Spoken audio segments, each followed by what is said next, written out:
All right.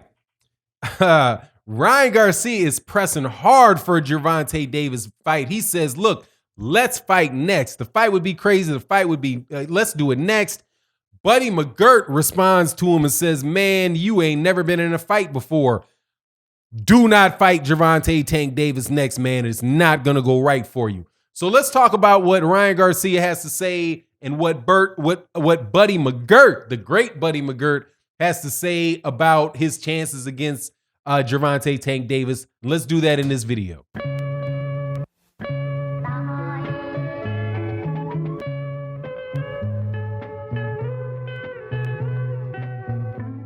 All right, welcome back to the channel. So we got Ryan Garcia. Look, I keep doing these Ryan Garcia videos because Ryan Garcia, I have to admit it, I'm beginning to be a bit of a fan of Ryan Garcia. I'm starting to feel for the young man. I'm starting to think that this dude really does have a lot of heart. And hey, look, man, I'm starting to like the kid. I don't know, man. Maybe it's because he's just talking so much, and he stands on his square, and I ain't too happy with some things that he said, but the guy's starting to grow on me. I think he's a better fighter than I originally thought he was. However, Buddy Mcgirt is telling him the truth. Dude, Ryan, you got to stay away from Gervonta Tank Davis for the time being, for the time being, and for a little while after the time being.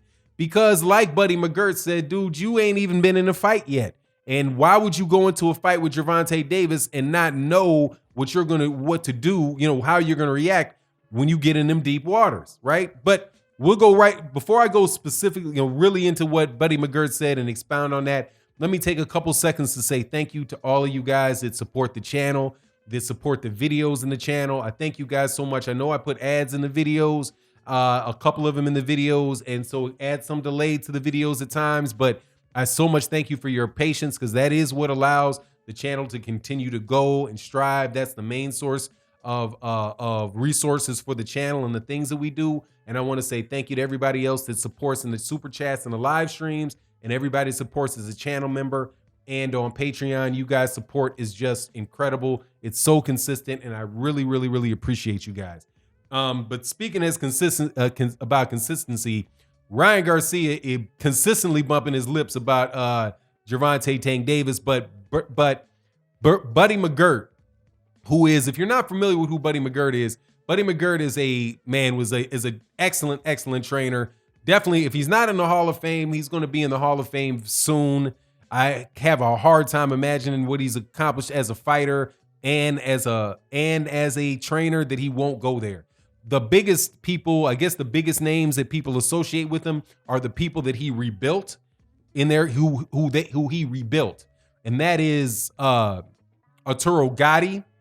Was a trainer for Arturo Gatti in the last half of his career, really did build him up and help him become more of a boxer and a more well-rounded fighter. Now, there wasn't nothing that Buddy Mcgirt can do for Gatti when he ran into Floyd Mayweather Jr. because, hey, man, Floyd Mayweather Jr. is just on another level. But I think he did a great job and definitely added legitimacy to his career as a trainer with the wonderful job he did with Arturo Gatti. The latest thing that he's done is that he's guided the career, or trained, not necessarily guided the career, trained Sergey Kovalev after Sergey Kovalev had been knocked out 2 times by Andre Ward and Eliander Alvarez. Kovalev switched to Buddy Mcgirt. Buddy Mcgirt worked with him and then helped him come back and dominate Eliander Alvarez to get his belt back. Then he goes and he beats a young game, very, very strong Anthony Yard. But then, ran into Canelo Alvarez, who just looked exceptionally strong that night. And he loses to Canelo Alvarez. But as far as Buddy Mcgirt goes, dude, you can see what Buddy Mcgirt did for his career. So when I hear Buddy Mcgirt talking about, Ryan Garcia needs to stay away from Ryan Garcia needs to stay away from Gervonta Tank Davis, my ears perk up and I listen. And so what he said is, man, look, Ryan Garcia has never been in a fight before. And you want to make sure that before he gets in there with somebody like Tank, you have to make sure that he has been in the deep water before, that he's dealt with some type of adversity, because you might not be, because again, until you've done that against a guy that is a lower level than Gervonta Davis, then you don't know what you'll be able to handle with Gervonta Davis. Now, there's a lot of people out there who believe this, and I don't understand it, that believe that Gervonta Davis is not some very, very serious fighter, right? That he is not a absolute positively top-notch fighter, and he is, right? So he's not the same. It's Ryan Garcia and Gervonta Davis are not in the same, they're not in the same phase of their career. Same thing goes with all of those other lightweights with Gervonta Davis, with the exception of Vasily Lomachenko. I say the same thing about Teofimo Lopez, same thing about Devin Haney that I say about Ryan Garcia and Gervonta Tank Davis. Those guys have not fought the level of competition that number one, that Gervonta Tank Davis has fought, but also they've never been in the ring with anybody that is the same skill level of Gervonta Tank Davis. But Gervonta Tank Davis has been in the ring with better fighters than any of those other guys have been in the ring with.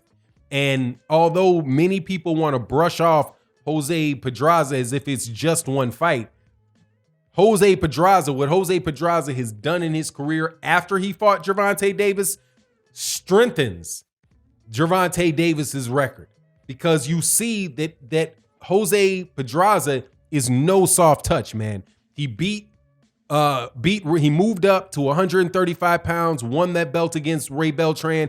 He won it going away against Ray Beltran. I think Jose Pedraza definitely has a chance to beat, or I would favor Jose Pedraza over Jorge Linares. I would favor him over tight fight, but I would probably favor him over Richard Comey as well, because of his ability to box. Right? He gave Vasily Lomachenko a very, very good fight until he got dropped. He lost the fight, and he definitely did lose the fight, but it was nothing like what happened to him with Gervonta Tank Davis, man. That was just a complete and utter demolition of a top level fighter, and we have not seen that out of any of those other guys yet. So when people tell me, act as if like Gervonta Tank Davis is like the number 5 lightweight, and act like, he's just some undisciplined, unskilled fighter whose loss is the next fight away, man, I think you got another guy, man, because this guy I'm looking at is a tremendous fighter on a 14 fight knockout streak that is one of the best athletes in all of boxing. He has one of the best at that weight class, is one of the sharpest, fastest punchers. He goes from defense to offense incredibly well and incredibly smoothly. Dude, the guy is really like that, man. So anyway, as far as it goes to Ryan Garcia would definitely be smart to listen to Buddy Mcgirt. His trainers is he with Eddie Reynoso? I think he might be with Eddie Reynoso. But yeah, man, if he's with Eddie Reynoso, I know that Andy Ruiz is with Eddie Reynoso. I think that Ryan Garcia might also be with Eddie Reynoso, but he's definitely working with the Canelo camp. Dude, you need to give that dude about another 2 years. Give him about another 2 years of seasoning before you put him in there with a guy that's already been fighting at that level. That's the same thing that Mikey Garcia's brother, Robert Garcia, who was known by Roberto Garcia when he was fighting, but he became more, I guess, sophisticated and Americanized when he became a trainer. But Robert Garcia, the same thing that Robert Garcia says about Errol Spence Jr. fighting Virgil Ortiz. It's like, yeah, I mean, Virgil Ortiz will eventually be ready for those guys, but remember, he's only 22 years old. I'm not going to rush him. Maybe in a year, 2 years, it can be go time. But right now, no, man, take him through the paces. Make sure that he sees everything that he needs to see from other people. Make sure that he's, that he's seen different styles. Make sure that, especially like Ryan Garcia, and you're talking about somebody like Gervonta Tank Davis, is a southpaw. So, make sure that you have really solid fights with aggressive, quick-handed southpaws with knockout power in both hands, right? He's gonna have to work himself up to that, and that's what Robert Garcia sees. That's what Robert Garcia sees for Virgil Ortiz, excuse me. And I don't think that things should be any different from Ryan Garcia. Now, if they are slow and go about it in the right way, Ryan Garcia very well may be, go on to be a champion at 140 pounds and really, do some things at 140 pounds. But even then, I still think he's going to have to be kept away. I think you need to keep him away from Gervonta Davis for at least 2 years. At least 2 years.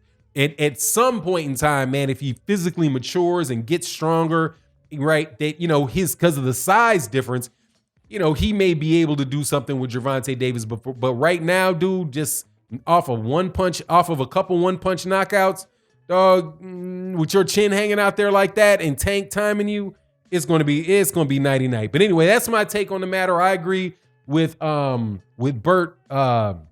Mcgirt. You let me know what you think, and with that, I'm out. Peace.